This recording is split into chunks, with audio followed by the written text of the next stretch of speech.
সম্মানিত দর্শক, বিএনপি রাষ্ট্র ক্ষমতায় এসেছে মাত্র ১০০ দিন হলো। প্রধানমন্ত্রী হিসেবে তারেক রহমান এই অল্প সময়ের মধ্যে চমক সৃষ্টি করার জন্য নানা রকম কর্মকাণ্ড করে যাচ্ছেন। কিন্তু অবাক করার ব্যাপার হলো তিনি যা কিছুই করছেন, যা কিছু বলছেন, তার এবং তার যারা উপদেষ্টা সবার একটা ধারণা যায় এতে করে জনগণ খুব খুশি হবেন, জনগণ প্রশংসা করবে এবং সরকারের প্রতি সন্তুষ্ট থাকবে। কিন্তু প্রায় সব ক্ষেত্রে হিতে বিপরীত হয়ে যাচ্ছে। একটা একটা করে বলবো, কিন্তু তার আগে বলে নিই যে এই অল্প কয়েকদিনের মধ্যে সরকারের বিরুদ্ধে যে সকল ঘটনা ঘটে যাচ্ছে এটা নজিরবিহীন।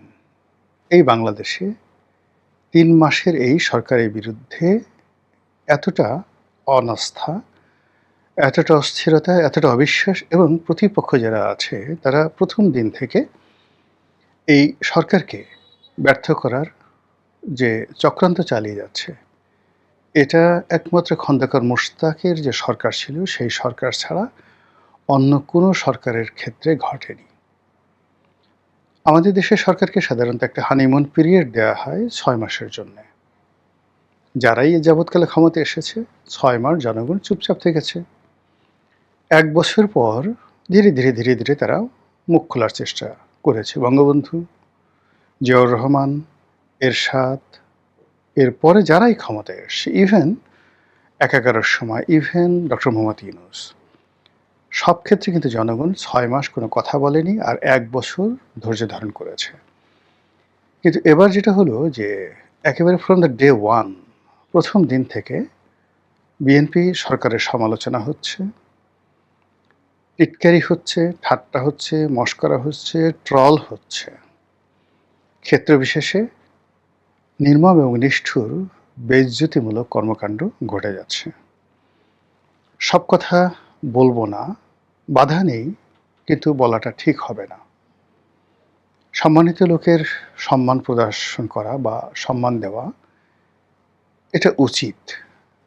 যারা দিচ্ছে না সেটা তাদের ব্যক্তিগত ব্যাপার, কিন্তু এই বিষয়গুলো আবার যদি ওই অসম্মানিতভাবে প্রচার করা হয়, ওই দায়-দায়িত্ব যারা প্রচার করেন তাদেরও কিছুটা থেকে যায়। এজন্য আসলে সব কথা বলা যাবে না।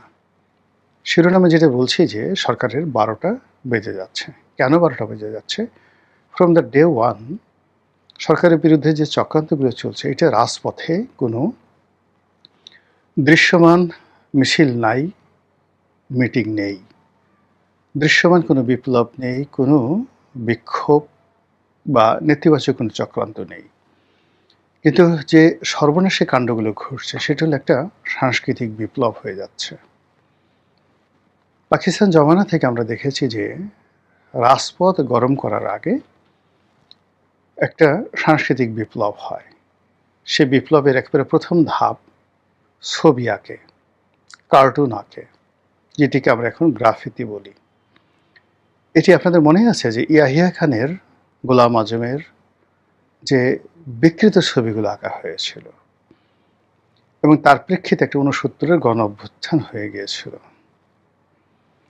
আপনি যদি এরশাদ সাহেবের বিরুদ্ধে দেখেন, তার পতনের আগে তাকে কেন্দ্র করে গান হয়েছে, গ্রাফিতি হয়েছে, তার অনেকগুলো বাজে উপাধি হয়েছে। তার মধ্যে একটা ছিল বিশ্ব বেহায়া, স্বৈরাচারী বিশ্ব বেহায়া, এবং তার অনেকগুলো বিকৃত কার্টুন তৈরি করা হয়েছিল। একইভাবে পরবর্তী যে সরকারগুলো, ধরুন সেই যে ২০০১ সন থেকে ২০০৬, সেখানে তারেক রহমান সাহেবকে, হাওয়া ভবনকে এবং আরও সংশ্লিষ্ট অন্তত ১০ জন লোককে যেভাবে পোর্ট্রেট করা হয়েছিল সেটি বিএনপি সামাল দিতে পারেনি। আওয়ামী লীগের অবস্থাও একই। সেটা ২০০৯ থেকে একদম যাকে বলা হয় ২৪ পর্যন্ত, কিংবা ৯৬ থেকে ২০০১ পর্যন্ত। প্রতিটি সরকারের পতনের আগে একটা সাংস্কৃতিক বিপ্লব হয়। প্রথমে ছবি আঁকা, এরপরে গান রচনা, এরপরে নাটক, এরপরে কবিতা। এরপরে রাজপথ গরম হয়ে যায়। তো সেই দিক থেকে আপনি চিন্তা করুন যে এই মুহূর্তে গত ১০০ দিনে যেটা ডক্টর মোহাম্মদ ইউনূসের ১ম ১ বছর হয়নি।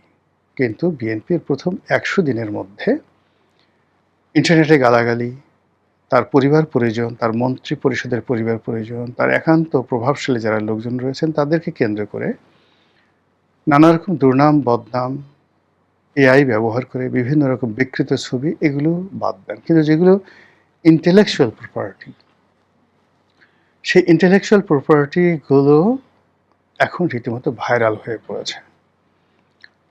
বিএনপির চাঁদাবাজি নিয়ে, এই আমলের হাম নিয়ে যে গানগুলো রচিত হয়েছে, বিএনপি যে কার্ড দিয়েছে, বিএনপি যে খাল কাটার কর্মসূচি গ্রহণ করেছে, বা এই যে তারেক রহমান সাহেব যে কাজগুলো জনগণের তুষ্টির জন্য করছেন, সেই কাজগুলোকে ট্রল করার জন্য যে সকল পুঁথি, যে সকল পুঁথি সাহিত্য, যে সকল কবিতা, যে সকল গীতি কবিতা, এই মানে বিভিন্ন মানুষে ভিডিও আকারে, অডিও আকারে যেভাবে মানে সামাজিক মাধ্যমে ছড়িয়ে দিয়েছে, এটি আনবিলিভেবল, কল্পনাই করা যায় না। যেমন ধরুন তাহেরির একটা জিকির আছে, সেই ডিজে জিকির। এই জিকিরকে নিয়ে অনেকগুলো মেয়ে, ছেলে তারা নানাভাবে এটাকে ভাইরাল করেছে।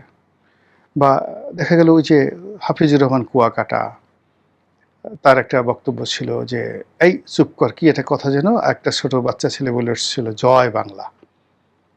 তো এরকম ভাইরাল হয়ে গেছে। আরেকজন, "এই মুরব্বি উহু, উহু, উহু" করে একটা বক্তব্য দিয়েছিল একজন, সেটাও ভাইরাল হয়ে গেছে।